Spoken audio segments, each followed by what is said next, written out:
Alone in my office, the blank screen taunted me, daring me to begin my sermon on the story of Simon the righteous Pharisee and the woman of ill-repute. Waiting for inspiration, I saw him tentatively coming down the hall towards my office. "Is this a Catholic church?" he asked. "No," I replied. "Anglican. Can I help you?" "I'm Catholic. Perhaps I should go see a Catholic priest." "Well, there is a Catholic church a short walk from here." "I need to make my confession." "Anglicans do confession. I'm happy to listen." "Well, I guess one man of God is like another," he suggests, more as a question. Seriously doubting that, I remain silent. He closes the door and sits erect, tense. Long silence. I break it. "Are you an American?" "Yes, sir." "A Marine?" "Yes, sir." "How did you know?" "Lucky guess. I used to have a church near a Marine base."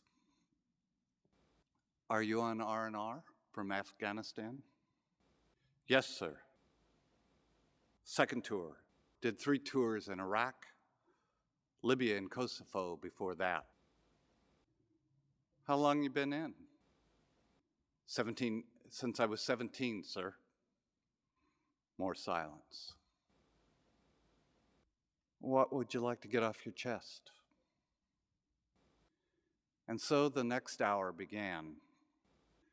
The specifics of the conversation are important only to the God within, between, and beyond he and I. Some of this story has been altered to protect his identity, because this is about everyone, not him. I share it because it sheds new light on today's gospel. Simon and the woman are usually understood to be 2 separate entities, one righteous, one acceptable. Simon holds himself to a higher standard than the rest of society. There are rules to be followed. He is proud of his righteous relationship with God. He knows he is not a bad person.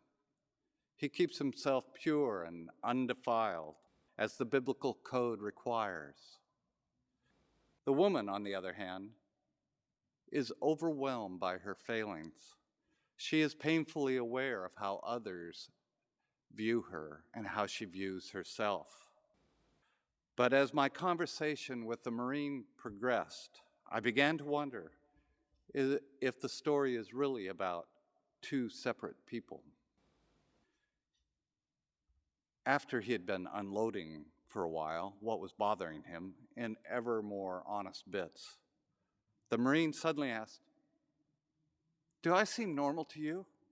I mean, do I sound crazy, sir?"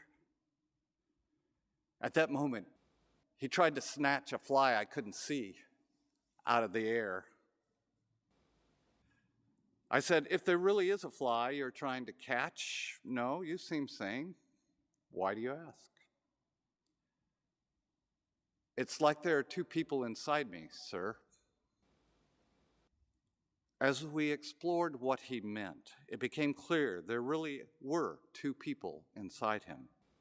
Not in a pathological way, but 2 nonetheless. There was the Marine, trained to hold himself to a higher standard of honor. It required toughness, both mental and physical. Any sign of weakness was a source of shame, and in some situations, life-threatening. Letting feelings get in the way of one's duty is unacceptable.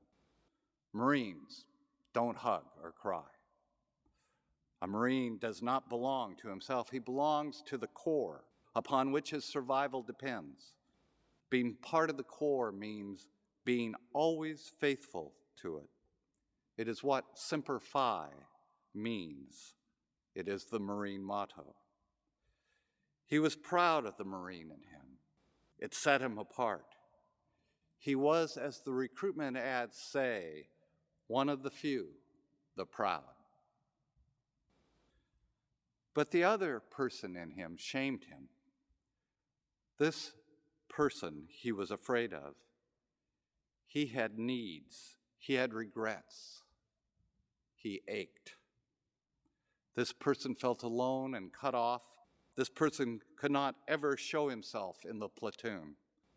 This person longed for connection, yet feared it. This person felt inadequate to relate to anyone outside the Corps, even if not especially God. This person hated that the Marine in him remained on high alert, even walking down Queen Street, looking for the next threat. This person wanted to share his feelings with a chaplain at the front.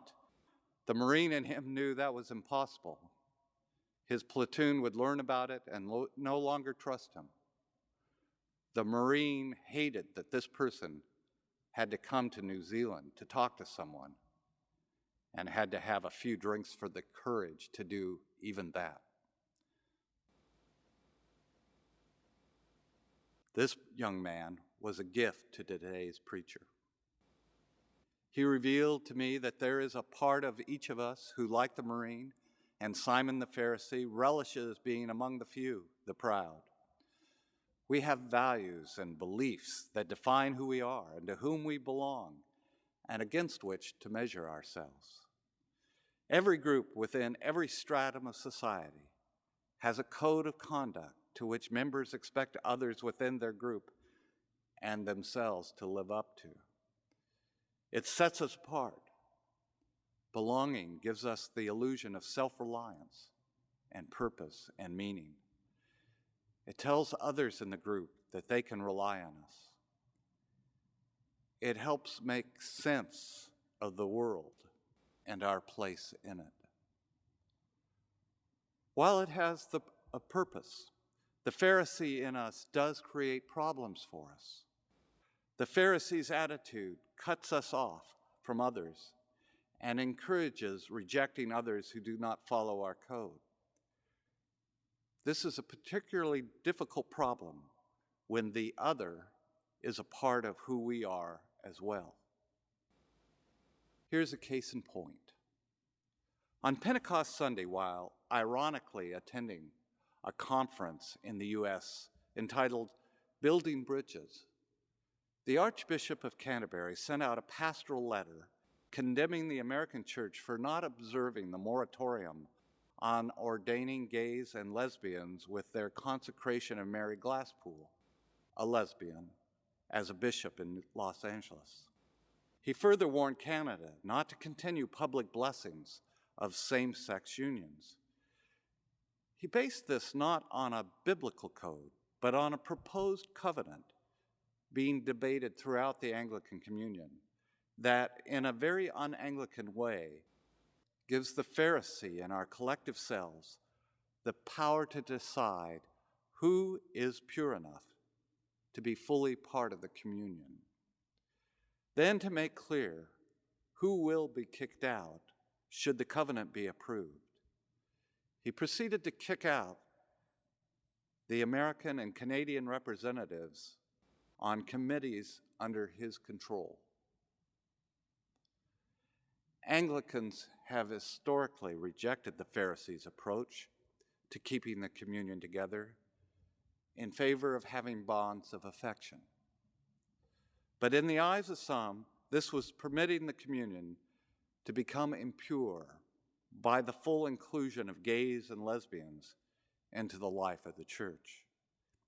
It seems that the Archbishop had decided that everyone in the entire Anglican communion must agree to be loving and just before any of its parts can be loving and just.